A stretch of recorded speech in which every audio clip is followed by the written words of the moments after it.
Yeah, let's talk about America here, where, among other things, today there was quite a few confrontations between US politicians and the people that run the big tech organisations that, of course, did their bit to make sure that every rumour about Donald Trump was pushed to the top of the pile and every truth about Joe Biden and his family was, of course, hidden from view. Here's Ted Cruz ripping into the bloke who runs Twitter. Let me ask you, was Twitter being a publisher when it censored the New York Post? No, we have very clear policies on the conduct we enable on the platform. And if there's a violation, we take an enforcement action, and people choose to commit to those policies and to those terms of service. Except your policies are applied in a partisan and selective manner. You claim it was hacked materials, and yet you didn't block the distribution of the New York Times story that alleged to talk about President Trump's tax returns, even though a federal statute makes it a crime to distribute someone's tax returns without their consent. You didn't block any of that discussion, did you? Our policy was focused on distribution of the actual hacked materials. Did you block the discussion of the president's tax return material? And in the New York Times case, we interpreted it as reporting about the hacked materials. Did you block Edward Snowden when he illegally released material? I don't have the answer to that. Now, Pauline, here's a catch-22. When you are blocked out by the mainstream media, social media is often the way that you're able to communicate with the many thousands of people who like to talk to you.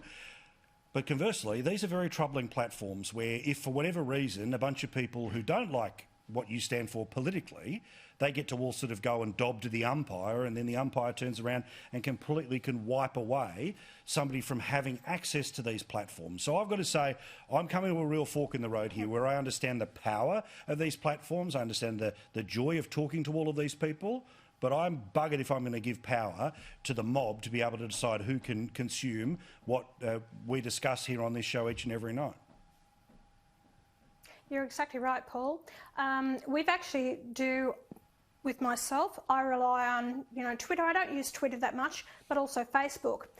Facebook is now watching what I put out, and a couple of occasions now, Facebook has shut me down. So I put out issues on my Facebook page. Because it was right-leaning, they've shut it down. And also with Twitter. So those in that organisation, whether it's Twitter or Facebook, they're actually now determining what the public will see. So we have so many people now on the left-leaning side of politics that they are deciding what the public can see or can't see. So, we've lost control over it. We thought social media, although it does help me a lot, because a lot of the local media are not interested in actually putting out my press releases or anything that I'm doing that's positive, because they have this negativity against my policies. So we're in real problems in this country for people to get the true message out. Stephen, as a communications minister, you saw this revolution starting, coming and all the rest of it, right? But to use it, to make this nice and easy for people, right? Your beautiful blue cable that inches its way around much of the land and only to nodes in some places and to houses in others and cul-de-sacs that go nowhere in others, but that's another conversation. And again, thank you, The Ghost, for such a wonderful completion of your work. But put simply, you lay that cable and it was the NBN, but there was no rules about what would be said on the NBN, just that the NBN would exist, right? So put simply, these companies have the legal protections as if they were a telephone company. We own the telephone, we own the telephone line, but we don't control what is said on the telephone line. As soon as they start, however, to decide what can be said on the telephone line, they are now becoming publishers, not facilitators, not a platform. And again, I know you're pretty sparse with your social media, but you understand the effects on a democracy here, is that if increasingly people are getting their information from what their mates are posting on Facebook, if their mates are banned from posting what an elected senator like Pauline says in the parliament, says on television, or let alone a person outside of the parliament who wants to join the parliament, how is that an open and robust democracy? We all agree there should be bumpers. We all know what should be banned. But the stuff that the woke mob doesn't like, I don't want those people to be further empowered, and they are being further empowered by these tech giants. Look, I've got two separate points I think that are important. Firstly, I think that they are publishers. I've argued that through my political career. I still believe it today. I think they should be made to be accountable for what's on their platforms.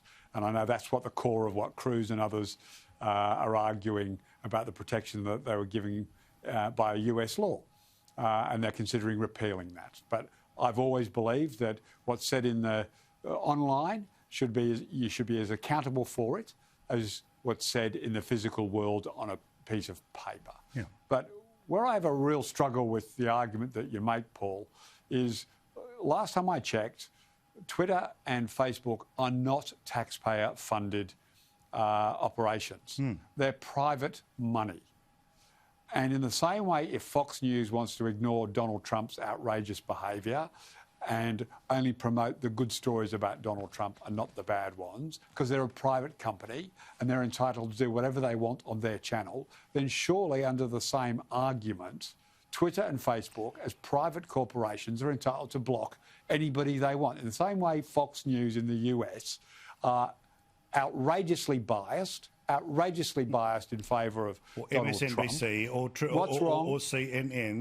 No, we're talking about the tech giants being private companies and being entitled under the same argument that Fox News are able to use. Yeah, or CNN or MSNBC. All of them. But they are private companies. Yes, they should be accountable. Fair.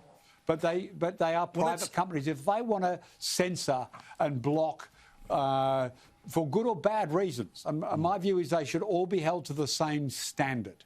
Okay, whether it's Fox News or Twitter, or they should all be held to the same standard. But you can't have it both ways. You can't say Fox News only will print or publish or talk about positive things for the president and ignore bad things.